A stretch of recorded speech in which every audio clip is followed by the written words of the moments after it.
तर खूप दिवसापासून मी विचार करत होते की 30 दिवस 30 मिनी व्लॉग्स आपण टाकूयात आणि फायनली आमची दिवसाची सुरुवात होते इथे छान पिल्लूच्या स्माईलनी.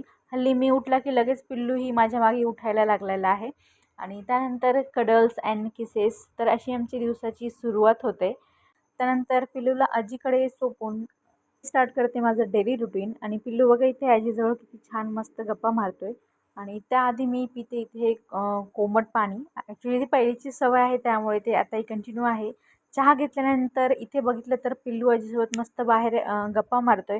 हल्ली त्याला बाहेर फिरणं फार आवडते सुद्धा आहे. आणि आज आईने नाश्त्यामध्ये केले होते पोहे. पिल्लूशी गप्पा मारत मी पोहे एन्जॉय केले. आणि त्यानंतर पिल्लूला दिला मी थोडासा टमी टाईम. आणि टमी टाईम लहान बाळांना खूप इम्पॉर्टंट आहे आत्तापासनं. तर टमी टाईम झाल्याच्या नंतर इथे पिल्लूला काजळ घातलं, जे की आजीनी छान त्याच्यासाठी केलं होतं. आणि त्यानंतर पिल्लू अंघोळ करून